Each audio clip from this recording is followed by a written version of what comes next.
Bonjour à tous. Thank you very much for being here with us this afternoon.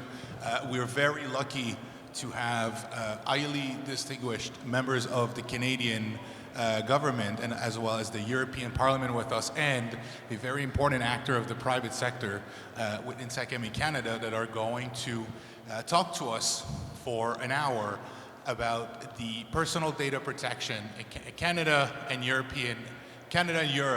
at a crossroad. The format is going to be, I believe, fairly standard for this type of proceeding. I'm going to introduce the members of the panel, and afterwards they're going to give us an opening statement fitting the team of the panel, and afterwards we're going to run into questions to go deeper into the subject. And finally, we're going to keep a little bit of time at the end to be able to have a round of question and answer. I'll start to my right. We're very lucky to have with us Mr. Mark Shan, that is a, I need your bio. That is Senior Assistant Deputy Minister at the Innovation Policy Sector at the ICID in Canada. Mr. Shan, thank you very much for being with us today. To his right is Mr. Axel Voss, who is a MEP with the European Parliament. Thank you very much for being with us this afternoon. And to my furthest right, we have Nicolas Duguay, who is with in CCPA and in charge of cybersecurity. So I would like to start with you at the onset and give us a broad idea of where we are, especially in the private sector, when it comes to data protection laws and how you've been able to deal with all of this on the ground floor. Sur le terrain, en fait, je vais... Oui. On va la jouer à la canadienne, donc en partie français, en partie anglais. Sur le terrain, ce qu'on constate, en fait, c'est qu'il y a eu pendant un certain temps un peu d'improvisation, en fait. On voyait des règlements arriver sur le territoire européen, notamment le RGPD. Et donc, une volonté des entreprises, particulièrement des entreprises innovantes canadiennes qui se destinaient sur le marché européen, à aller elles-mêmes chercher de l'aide auprès d'experts pour sécuriser leurs capacités en matière de protection des renseignements personnels. On a vu récemment, le gouvernement du Québec a innové avec la loi 25, en fait, là, sur la protection, qui va imposer un cadre similaire à quelque part là, à ce qu'on retrouve en Europe avec le règlement général de la protection des données. Et c'est un peu ce qu'on voit, en fait. Donc, il y a une structuration, je dirais, du domaine de la privacy, excusez-moi, auprès des entreprises. En fait, c'est ce qu'on voit sur le terrain actuellement. Il y a beaucoup de curiosité, un peu d'anxiété, je vous dirais, surtout au niveau des PME. Les PME ne savent pas trop par quel bout commencer. Et aussi au niveau des autorités, donc les gouvernements essaient de trouver justement le bon point d'équilibre, en fait, là-dedans. Merci beaucoup. Mr. Voss. Yes, if you were to open up for us. Yes, so thanks again once for the invitation. Of course, I'd like to be here and discuss also the privacy issues. Of course, we started in 2012 in Europe with the so-called GDPR, the General Data Protection Regulation, and because of the different meaning of data in these times, it's quite important to safeguard privacy or personal data.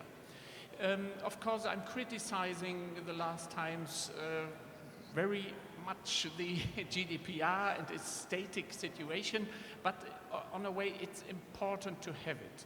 It's a central and a key element of the digitalization, and therefore we are trying to come forward. We're also creating a lot of problems because it's a kind of a system where in every member state it might be a bit differently interpreted, and that's why it causes some problems throughout the 27 member states. But in general, this has been a kind of an important step forward, and of course we know there are problems with the international transferring of data, and here we probably will discuss these more in depth in the upcoming hour. And of course it's quite important to get this balance right, and this is what I do not see achieved right now in the European level, on the European level. but we have some safeguards in place, what might be basic or seen be basic, and this is something where I would consider if you have this already somewhere implemented, then we might have also kind of a good balance or a good fundament for transferring data. And of course we have 6 legal basis for processing data. It's a little bit unfortunate that we are coming with the old ideas from the last century, from the 1980s, and installing this in a new data protection law. But this is now being done, and now we have to move forward and trying to get this right, also in practice. Thank you very much, Mr. Shen. Et merci pour l'invitation d'assister aujourd'hui. Et je suis désolé pour mon collègue européen au début parce que je fais mes remarques en 2 langues parce que c'est vraiment la responsabilité d'un membre de la fonction publique du gouvernement du Canada. Comme était dit, je m'appelle Marc Chan, je suis le sous-ministre adjoint principal dans le département d'innovation et de développement économique et je suis responsable pour toutes les politiques cadres du marché, incluant la protection des données. And it's been quite a journey that we've been on with respect to the treatment of personal information and the overall pursuit of safety and trust in the digital environment. Obviously, the Personal Information and Protection of Electronic Documents Act, or PIPEDA, as many people are aware, has been in existence for a long time. However, its existence predates many of the kind of fundamentals of the digital revolution that we're very much akin to today. And so it was a personal information protection law designed before many of the platforms and kind of the digital existence that we have. And obviously the digital issues that are facing the government expand far beyond just the treatment of personal information. And so in many ways, the government has been attempting to try and understand how to put a frame around its overall broad efforts. And that really came to a head and to a kind of meaningful point with the introduction of Canada's Digital Charter, which established the 10 principles that the government felt that they could offer to Canadians as a kind of roadmap for where we wanted to get to in the digital environment. And those principles essentially have a number of key elements to them that touch on the issue of particular import today in terms of data protection. What meaningfully accompanied the introduction of the Digital Charter was a first attempt at modernizing our data protection and personal information protection laws. And that was the Digital Charter Implementation Act 2020. That saw a raft of commentary and debate and dialogue amongst many of you probably, and in the broader civil society, and ultimately resulted in the Digital Charter Implementation Act 2022. And I won't get into too many details now, but just to say that I think the fundamental principles that we've arrived at is to take a principles-based statute like PIPEDA and bring it into the modern era. And to do that, we've done a number of things. One is we've significantly expanded the individual rights associated with their personal information to allow for things like the portability of data, plain language consent requirements, and a number of kind of key provisions related to the deletion of data at an individual's request. We've also created meaningful opportunities, though, for businesses to continue to innovate and understand the power of data, both for artificial intelligence and algorithms, but also just in a general commercial sense. And that's allowed for things like a generalized exception to consent for the purposes of legitimate purposes, with a safeguard in place to ensure that our privacy commissioner has the capacity to be able to oversee the responsible uses of those exceptions. And that's the last piece that I would just note in the Consumer Privacy Protection Act, which is significant new enforcement powers, allowing for the Office of the Privacy Commissioner to have both order-making power as well as the ability to refer administrative monetary penalties to a new data protection tribunal that has a significant penalty capacity within it. Last thing I'll just say is, obviously, as we try and extend this and keep ourselves kind of tech neutral and allowing for the evolution of the state of the art, the Act also includes the Artificial Intelligence and Data Act, which is really a kind of foundation upon which the government can both set a bright line for the use of algorithms, but also allow for the evolution of regulations and standards for organizations and companies to be in compliance. And so it's a tricky journey. I think that my colleagues have already used the word balance. It's always a challenging one to get right, and to imagine the huge amount of uses both for small and medium-sized enterprises all the way through to the largest of firms in a data and digitally fueled environment and society. But I think the journey we've been on has led us to a good place, and we're hopeful for the continued evolution. Merci. No, thank you very much. So let's dive deeper into the subject, and a few of my questions have been touched on. So I'd like to we'll go to a little bit more depth, and I'll start with Privacy Shield. I think we cannot have this discussion before starting there. And with its invalidation in 2020, it's created a difficult landscape, I think is accurate words, for private companies seeking to transfer data to Europe and so on. However, in March of this year, there has been a light in the tunnel, so to speak, with Ursula von der Leyen and Joe Biden agreeing to a new framework. And my question would be threefold, and a part of them for each of you. For you, Mr. Voss, what I'm curious to hear is, from the European perspective, what is going to be achieved with the new framework, but also what is being put into place so that it's not struck down the same way as Privacy Shield was before. And for you, Mr. Shine, what I'm interested to see is how Canada is going to place itself, knowing that this is coming. And for Mr. Duguay, you were on the ground floor. You were there with all of these issues with data transfer and so on. When you're looking at this type of legislation, what do you hope to see? But also, what can you tell us about the process on the ground and how it affects companies and so on? So therefore, probably I have to explain a bit the structure of the GDPR, and yes, please. Where we have a kind of a chapter. If you would like to transfer data abroad, so outside the European Union, you need a kind of a special approach in it. So at first, of course, there is the most elegant way, so-called the adequacy decision. And the former safe harbor and now the privacy shield is an adequacy decision by the Commission. This is a kind of an administration decision at the end. Of course, they are presenting these to the European Parliament. We are always complaining, but they are proceeding forward.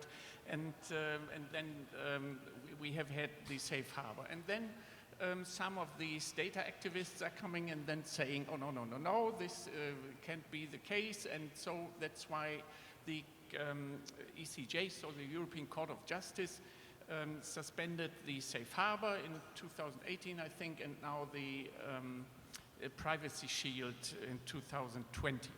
The main points the court is focusing about is a kind of guarantees for the individuals, for our citizens. So meaning at least a kind of guarantee that there are enforceable rights in place, and secondly, that there is also a kind of a guarantee of judicial remedies.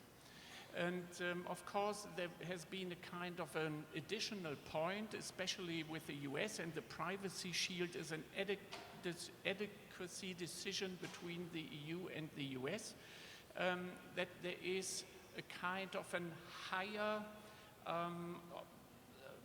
interest in public situations, in the national security, than in individual rights. And this was this criticism of the European Court of Justice, and saying we can't allow intelligence services without limitations looking through all the personal data what might be transferred. They look to these fundamental rights like data protection, like the protection of our family lives, like also the access to courts and so on. And this now has been then evaluated, and there has been this outcome in saying we can't transfer data without legal guarantees for the citizens of the European Union. And this then came to the situation where they suspended these. Now the President of the European Commission and also the President of the United States were already indicating that there is a kind of future-orientated solution, whatever this means at the end. But so we haven't seen this. There is something that was already sent to the Commission for evaluation, but we haven't seen this so far in the in the European Parliament. We will discuss these later on. It will be now evaluated. But it's more than less sure, I would say, that all the data activists will challenge and contest these once again. But again, if they have integrated now in these, from the American side, the kind of data protection now, who's supervising the systems, some rights where you might follow, this might be then a kind of an improvement, and also trying to limit a little bit the intelligence services to grab all these personal data. Then we might come forward, and this might be also stable, and this might be seen by the European Court of Justice at the end as a kind of a solution. But to remind all of you, the European Court of Justice is already, I would say, on the top of this activism, of this data protection activism. So we have to be very careful also not to isolate ourselves in Europe. Mr. Shen. I mean, Canada comes at these questions in a slightly different spot in some ways. So obviously, our U.S. trading partners and close allies don't have the benefit of a national privacy framework, and Canada has since the creation of the Personal Information and Protection of Electronic Documents Act. And so Canada was one of the earliest countries to receive adequacy from the European Union, and it's a status we still maintain to this day. We're obviously cognizant of the fact that we want to be a solid place for international data transfers and for the continued function of a data economy across a number of boundaries. And so while we have adequacy with the European Union, we also are signatories to the APEC cross-border privacy rules and have been engaged in a number of those fora to ensure that there are mechanisms in place to ensure the continuity of data transfers.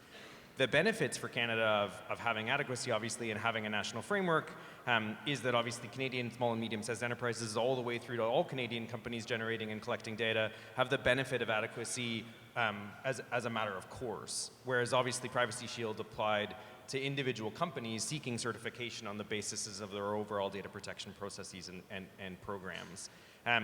That's obviously something extraordinarily vital to us and something that we kept very much in mind as we were devising C27, the Digital Charter Implementation Act 2022. So we have been in a pen pal relationship now with the European Union for 3 years or longer, ensuring that the Commission is very much up to date. I mean, one of the functions of Schrems was that the European Commission got very interested in the activities of countries that it had previously bestowed adequacy upon and wanted to get a very clear update. So my team spent a lot of time giving kind of 8 years worth of history as to everything that we had done in the data protection space to continue to maintain ourselves relevant. And obviously, as I say, we crafted C27 in part in mind with the notion that fundamentally the data economy is an international one and that international data transfers have to be at the heart of it. So I think Canada continues to position itself as being an open player, but one with a strong national privacy framework that can actually ensure that continued digital correspondence. Thank you. Monsieur Duguay.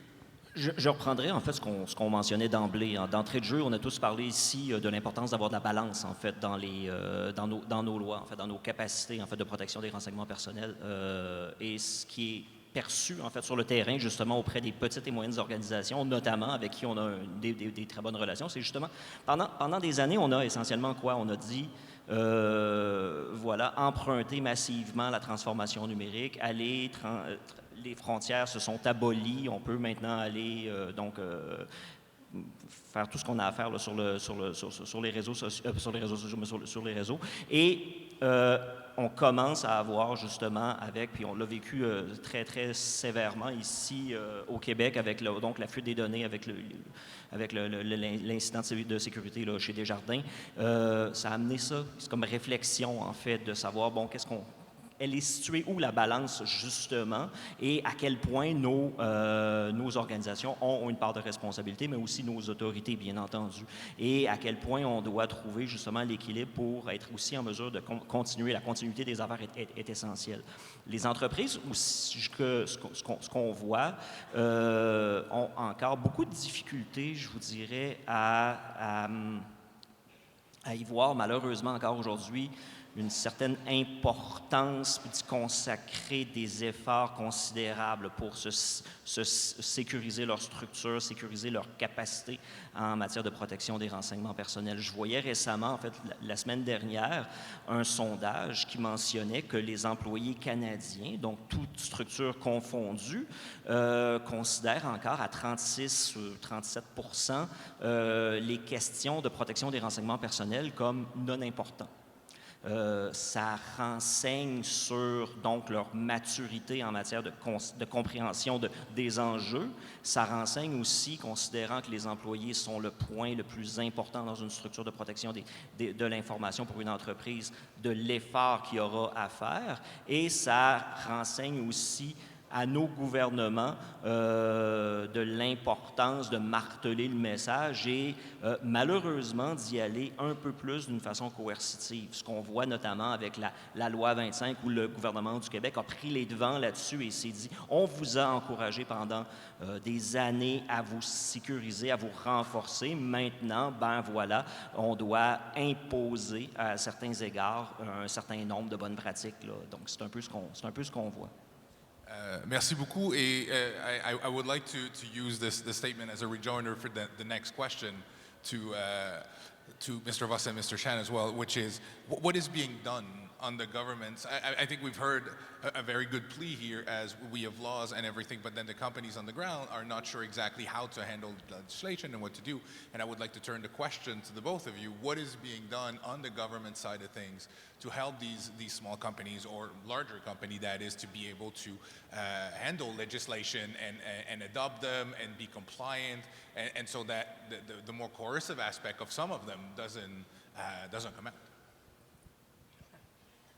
That's a quite complicated answer because the interpretation of the judgment of the ECJ is throughout the EU quite differently. So some of the member states are interpreting this in a way, oh yeah, we can continue in a way because we have already some safeguards in place. But if I'm coming to my home country, Germany, they are interpreting this also diverse internally in Germany. And so because of the different Bundesländer also in place. And here we do not have a kind of a level playing field any longer in this. So what to do? We are just trusting now the Commission that they are coming forward with the negotiations with the US part, and then we might come to a kind of a solution. So far, I can't see that we can help because of the judgment of the ECJ. We can think about other solutions, like we might recommend this Article 49 in the GDPR, where it's saying, oh, if you don't have an adequacy decision and you still, and you do not have these guarantees already in place, then you can do this if you are following these so-called safeguards or conditions here. You might think about these standard contractual clauses. This is also something the ECJ was saying, oh yes, this is still valid, but with these justifications so far, I'm doubting this will last very long still, because also here the intelligence services might also see to these data who might be transferred by these standard contractual clauses. So there might be a way forward also for internal transferring in companies internally. If they have branches here and there, then they might also come forward. There's also kind of a special way forward. And also think about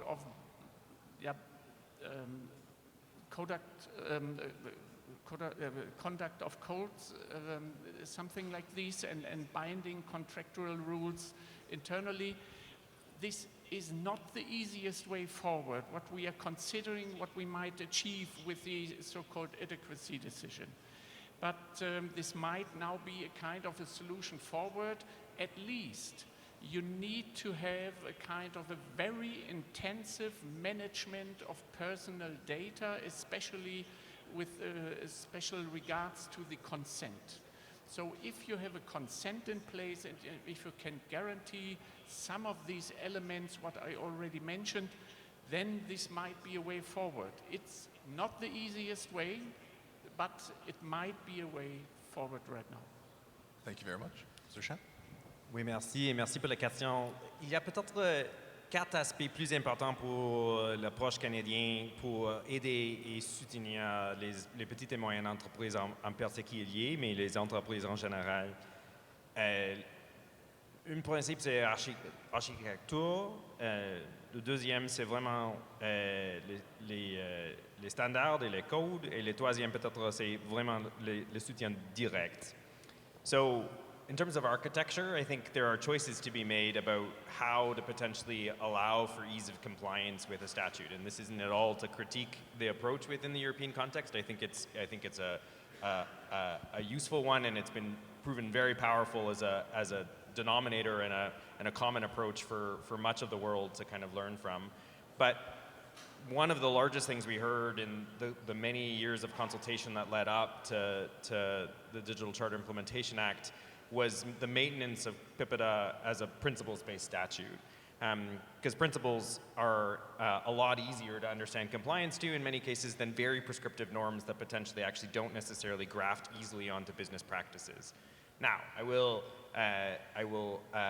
get out ahead of what will probably be a likely commentary when we open the floor, which is to say people love principles-based statutes until they have very strong enforcement mechanisms attached to them, because then suddenly there's a desire for an inordinate amount of precision, because precision is much nicer when you've got very, very large fines and very significant penalties associated with lack of conduct. So, I do think, though, the architectural choice of trying to take as much of the principles-based approach of PIPEDA and put it into the modernization was a key element of how we thought about trying to make this a compliance-based regime. Second, there's a very significant part of C27 that actually allows for standards, certifications, and codes to play an important role in getting to compliance. And the piece that I would actually draw most people's attention to, which I think is quite important, is there was always a capacity in some of the cases under PIPEDA for the Privacy Commissioner to be able to have a role in certification mechanisms and to contemplate various ways in which they could pronounce over guidance. But fundamentally, a really important element of C27 is actually the notion that codes and standards can actually be an essential part of the overall statute. And there's actually a mandated requirement on a no-cost basis for the Privacy Commissioner to develop a code for ease of compliance for small and medium-sized enterprises that would constitute compliance with the CPPA.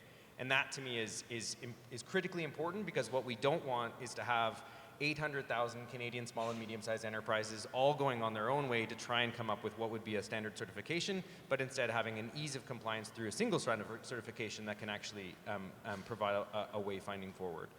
And then the third, I'd say, is just direct support and guidance to continue to assist corporations and particularly small and medium-sized enterprises on their journey towards being a compliant citizen in the digital environment. And we do that through a number of means. One is we've maintained and endured the capacity for the Privacy Commissioner themselves to be able to provide a guidance-making function. There's quite a bit of contemplation of the capacity for them to issue best practices. There's actually means by which the government itself will get involved in the standards and certifications aspect, including through the Standards Council of Canada.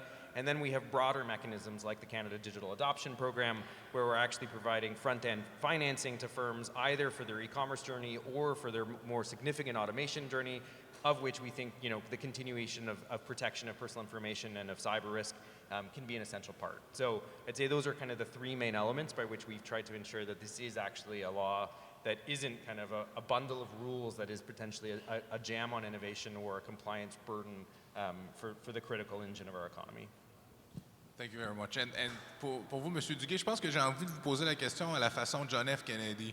au sens où on a beaucoup cette question que vous nous posiez au début, qui est comment le gouvernement peut aider le secteur privé, mais j'aimerais vous tourner la question en vous demandant qu'est-ce que le secteur privé peut faire pour aider les gouvernements dans cette équation-là de compliance et puis d'adoption et puis tout ça, là.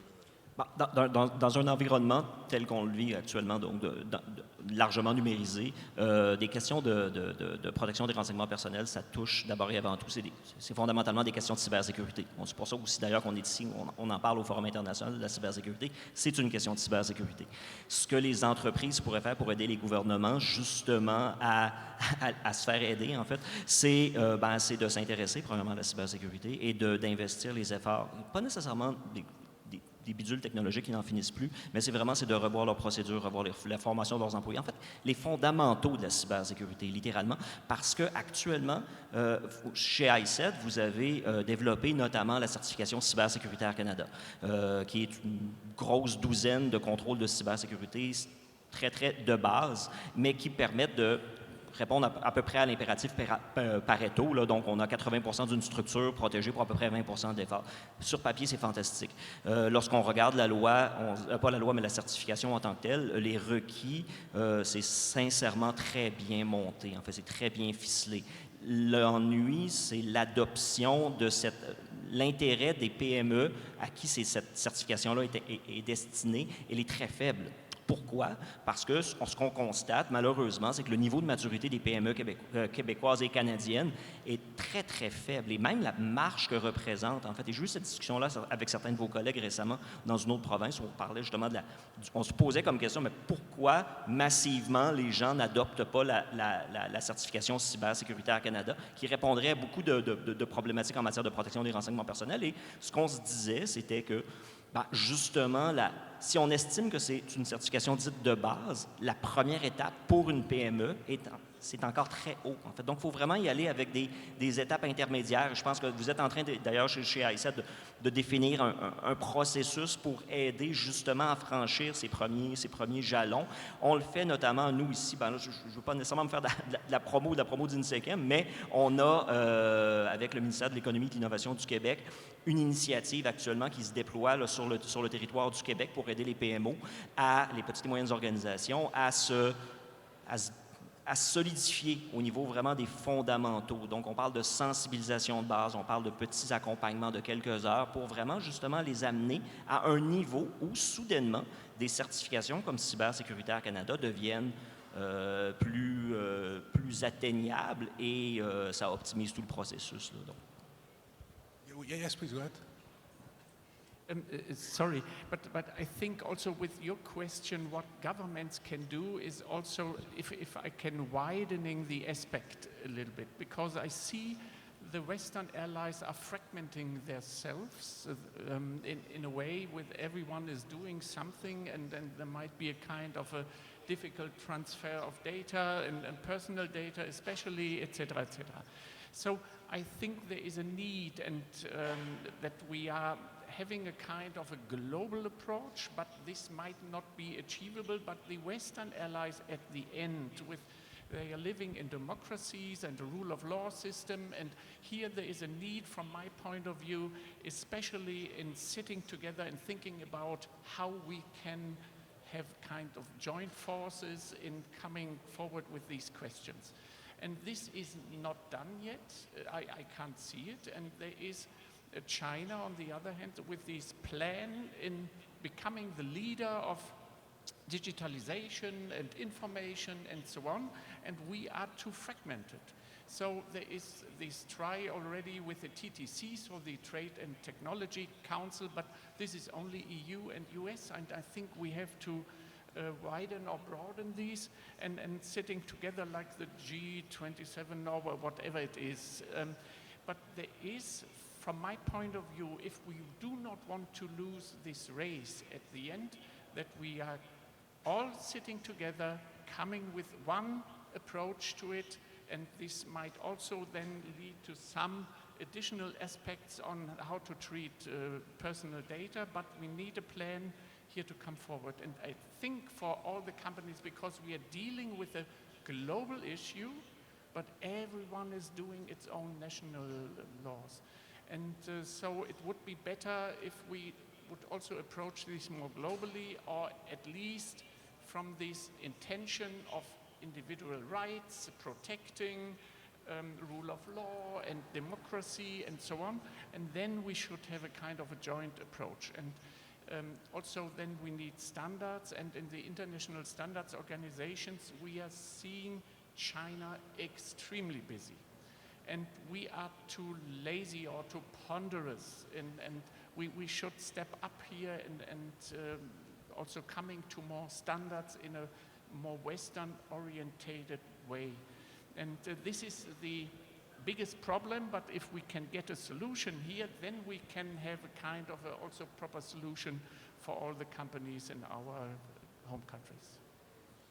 And I think you're dovetailing into the next question that I had really well, right? So you're telling us that there's a fragmentation at the policy level, but especially when we talk about data protection, we know that when there are breaches, because I think we have to talk about breaches if we're talking about protection, we know that these crimes never have only one locality.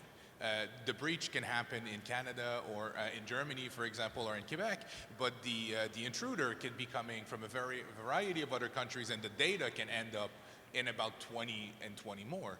And I think you've begun to give us an answer, but I would also like to hear the panel, because I know Canada, at least on the reporting side, has been trying with C26 to bolster how we deal with those breaches. And in Quebec, la loi 25, I think, la loi 25 is also trying to go into a direction of trying to break fragmentation and get companies at least to cooperate with their own government. But then I'm going to turn this to the government, and how in these very fragmented crimes, policy-wise,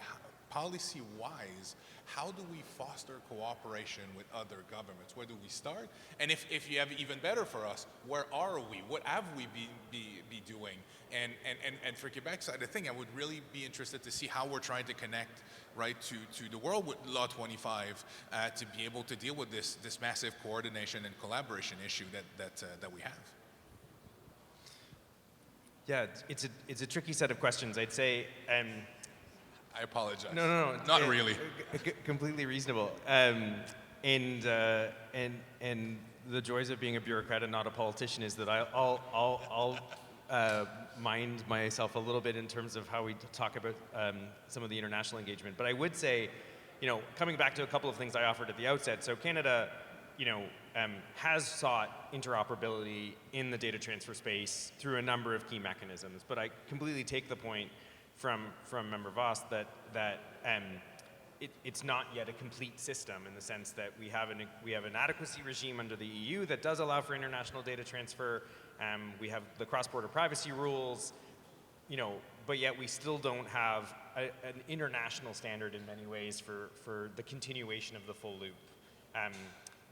It's a space for which there is rich international dialogue. So, we support our minister in his participation at the G7 digital ministers, at the G20 digital ministers, at the OECD digital ministers, and all of those are important fora. But if we go back, and we have seen an evolution of some pretty important constructs. So this is no kind of umbrage with the key constructs like the Japanese contribution under their presidency of data free flow with trust, and some of the principles edification that's taken time to kind of start to evaluate, to say, can we all agree that we're going to pursue national remedies in the following kind of ways?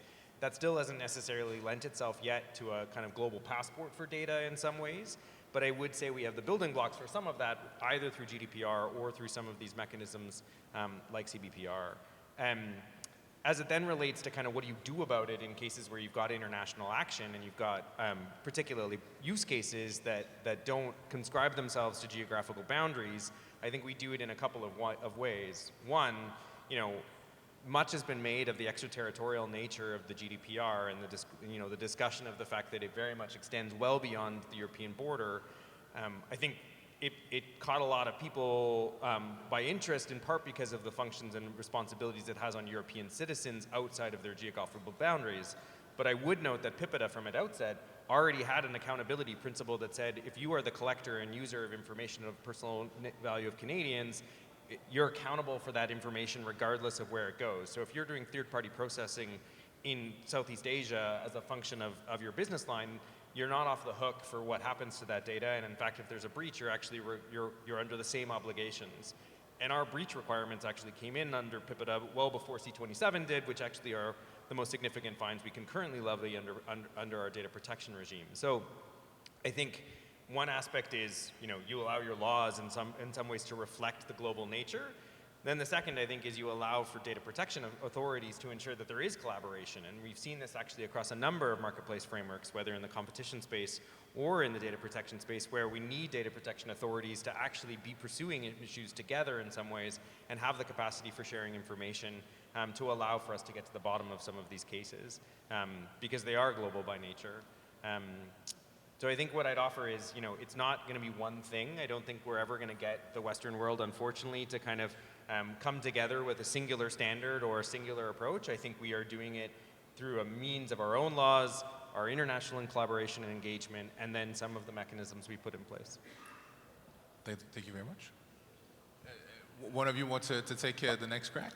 En fait, je ne saurais être plus d'accord, effectivement. Un monde interconnecté implique une interopérabilité, en fait, entre les standards, entre les normes, entre les certifications. Ça, c'est une évidence. Concrètement, par contre, il y a une forme d'utopie dans l'affaire. Cependant, si on regarde, la loi 25, par exemple, calquée sur le RGPD, en grande partie calquée sur le RGPD européen, justement, ce qui est intéressant, c'est la portion où elle s'applique en fait à tout citoyen, peu importe, toute organisation qui détient des données de citoyens québécois, si on parle de la loi 25, ou de citoyens européens. Donc, automatiquement, elles deviennent internationales dans un monde interconnecté.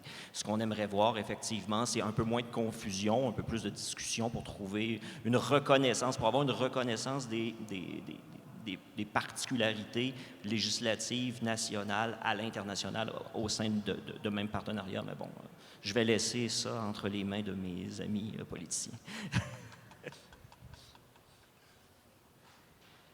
And still, I would say there's a necessity also with these extreme next disruptive step if we are looking to the metaverse.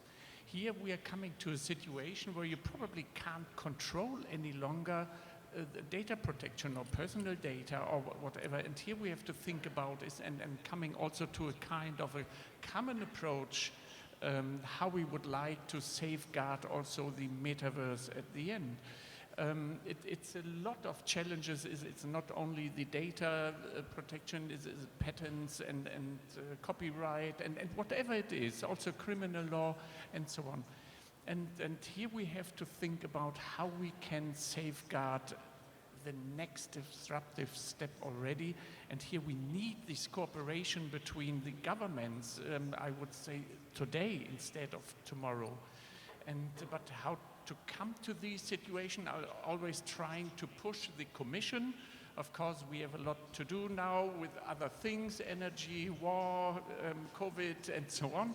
But still, this is something what is not fading away. So that's why we need also to concentrate on this one.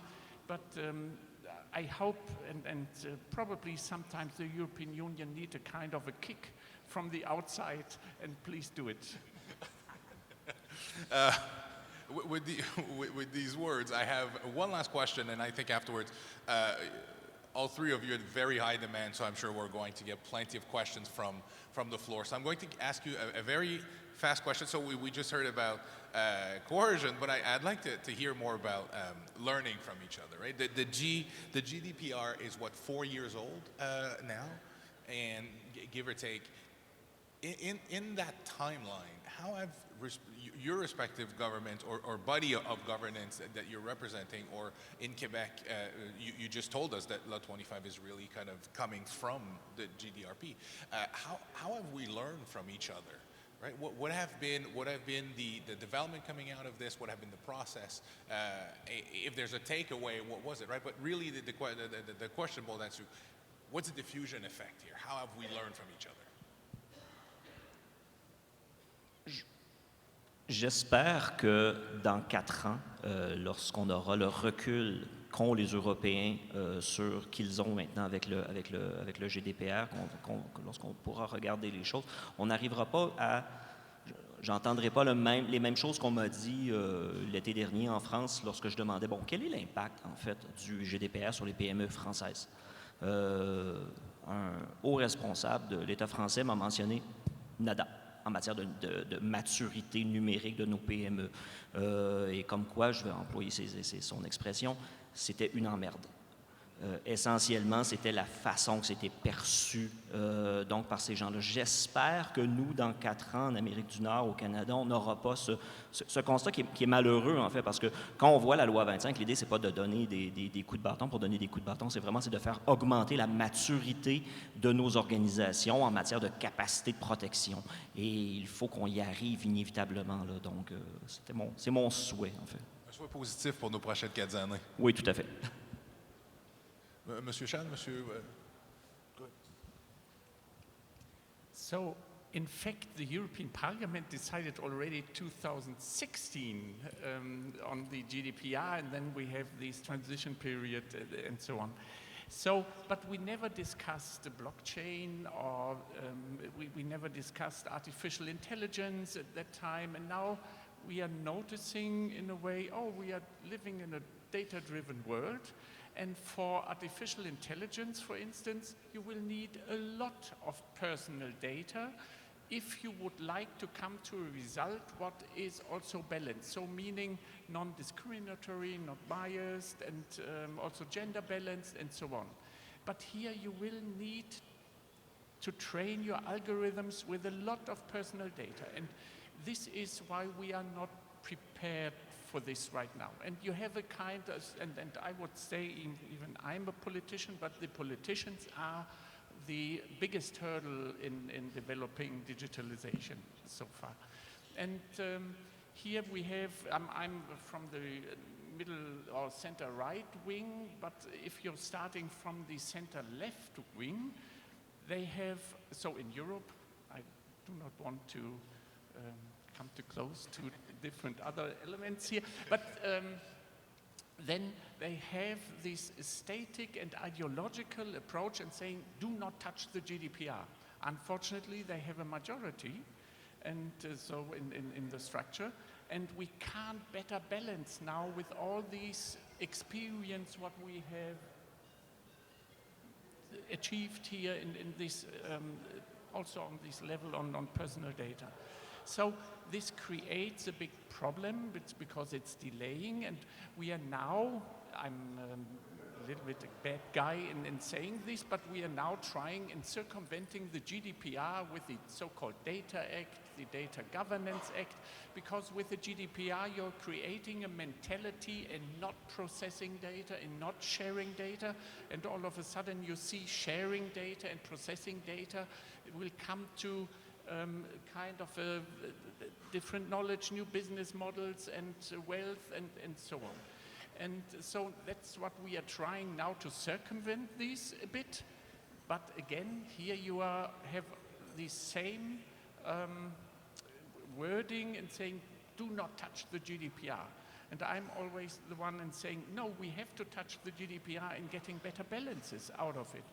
But so now there is one small try and get the work better done by the so-called European Data Protection Board. But this is not what I'm meaning, so we need to have a more in-depth discussion also about other things and balancing, and especially with the with AI now, if we would be a kind, also as a kind of a leader in artificial intelligence, we have the talents, but we are not providing a lot of personal data because of the restrictions of the GDPR. And this has to be changed in a way, but so far we are not there yet in the European Union. Thank you very much. Il y a peut-être 3 leçons d'apprentissage concernant la période entre le début de le GDPR et maintenant. Il y a une leçon, un aspect de l'apprentissage qui sont la direction deuxièmement, il y a les aspects pratiques. Et troisième, il y a une exigence pour l'avenir. So I think directionally, GDPR gave us a very clear kind of modus operandi for our movement forward, which was, here's a new standard, and as you contemplate privacy law modernization and the general movement of data protection in the space, you're going to need to think about a number of things. The old kind of, consent and exceptions to consent are likely to be inadequate, literally, as you kind of move forward. And so, directionally, I think it gave Canada a significant amount of kind of learning as to which way we needed to go. Second of all, there was very practical pieces in the sense that we could actually watch the implementation and figure out areas for which we would potentially seek to improve.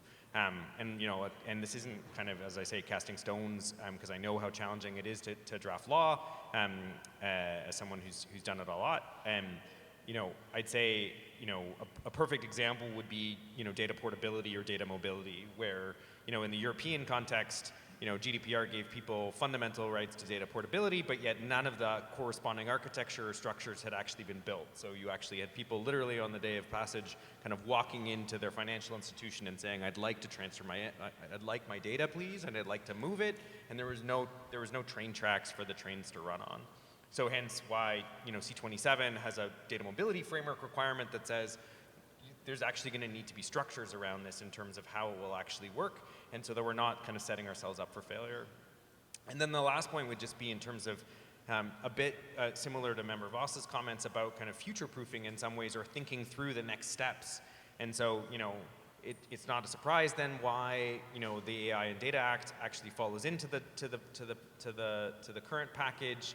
It's also why we use the time period to get very active in spaces like the Global Partnership on Artificial Intelligence, which was a co-founding between us and France, to allow for some of those next frontiers of technology and next frontiers of the digital revolution to be ones that we actually are, in some ways at least, if not co-designing kind of the future pathways, at least working in lockstep, because let's be very clear, in many of these cases, the horses have left the barn. And so I do think, though, that, it has been a fundamental learning, and it's going to happen and is happening already again with the Digital Markets Act and the EU AI Act and a number of these other spots where we're going to continue to watch and learn, but also to act in our own way. Thank you very much. Please join me in a very warm round of applause for our three panelists.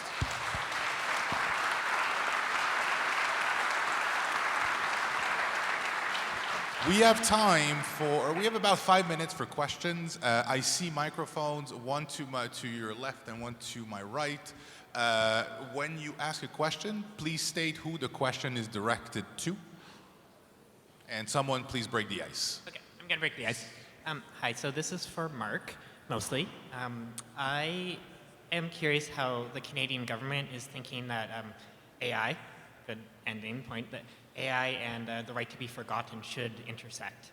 I guess we don't really have a right to be forgotten in Canada yet, but it sounds like it's coming, maybe. For example, so this week I've been playing with this Stable Diffusion AI art generator. I don't know if anyone else has seen it. It's pretty fun. But you can type in someone's name, even a C-list celebrity, and you'll get a picture of them. It's not like it's in its database, but it's somehow encoded in there. And to make this really specific, I work in medical imaging. We train classifiers to recognize lesions on people's brains and stuff. It's a little bit more abstract than an art generator, but I can imagine some sort of adversarial input that might be able to recover some input data. So I'm wondering if somebody comes to me and says, hey, there's this attack, your software has my picture, I gave it to you 10 years ago, get it out of there, what do I do? Yeah, happy to take the question. So a couple of quick things. So the CCPA has a right to deletion. So it has an enhanced ability for individuals to actually require their information to be deleted from the collector. We can talk afterwards about the complications of a right to be forgotten rather than a right to deletion. There's an important distinction to be made, and there's an important distinction that we made in the law about the degree to which we could actually potentially go beyond the commercial contractual relationship that is at the heart of our statute.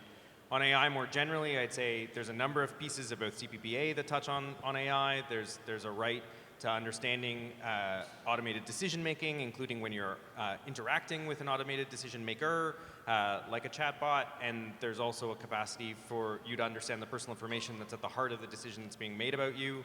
And then we have an entire act. So the AI and Data Act obviously sets out the broad kind of framework in some ways and the bright lines for which we imagine the operation of AI. So to your specific example, should C27 pass, you Canadian citizens will have the capacity to be able to ask for their information to be deleted, and for children in particular, there will be enhanced capacities to allow for that given the sensitive nature of the information under the Act. Thank you very much. Sir? Oui, bonjour à notre représentant du gouvernement canadien. Est-ce que j'ai bien compris tout à l'heure qu'il existe un programme d'aide financière pour aider à protéger les interfaces frontales de nos applications? C'est un programme qui soutient les petites et moyennes entreprises avec ses efforts dans le domaine de l'automation et de numérique. Ça s'appelle le Canadian Digital Adoption Program. Merci. Pas de problème. Si je peux me permettre, en fait, juste là-dessus, et aussi le Conseil national de recherche a un programme de visite interactive en cybersécurité dans le cadre du Paris. Donc, toutes les entreprises qui font de la recherche industrielle peuvent se voir octroyer une aide là, assez substantielle là, pour se cybersécuriser. Ouais. Merci beaucoup. Monsieur? Question sur les enjeux de la conformité des applications qui travaillent sur Internet. Votre question est pour qui? Pour le panel au complet? Pour le panel. Okay, pour le panel. Donc, les enjeux de la recherche en OSINT, la recherche sur Internet. Lorsqu'on publie sur une plateforme, qu'on soit un individu canadien, américain ou français, on consent aux conditions générales d'utilisation de la plateforme et donc il y a un consentement implicite à ce que cette donnée soit vue. Pour autant, on ne consent pas à sa collecte, à son traitement et à sa conservation par d'autres applications qui vont traiter ces données-là. Il y a des enjeux pour la justice, pour le renseignement, mais aussi dans le domaine privé pour l'e-réputation. C'est déjà un enjeu général, mais encore plus aujourd'hui, on vient faire des lacs de données, on va récupérer de la donnée et ensuite appliquer des algorithmes. Dans ces lacs de données, il peut y avoir de la donnée française, américaine, canadienne. Ma question est simple. Déjà, pour être conforme sur chaque continent, c'est pas simple.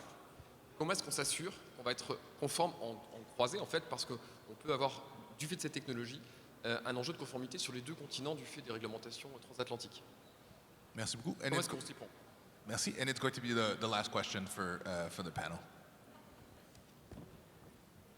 I'm happy to start and say, I mean, I think it's the rationale by which we pursued various mechanisms under which we've created common agreements with our international allies. So the adequacy framework with the European Union says that if you're following the Canadian privacy rules, you're okay on the basis of transfers to the European Union and including the treatment of European Union citizen information.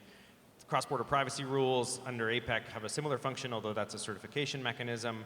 But I take the point on the increasing complexity. This is where the movement towards harmonization or potentially at least the movement towards some sort of capacity for recognition will fuel interoperability, because I understand it's very, very difficult to particularly deal with data sets that are fundamentally diverse from a geographic perspective and make sure that you're actually recognizing the law, at least as it pertains to Canada, the United States, and the European Union.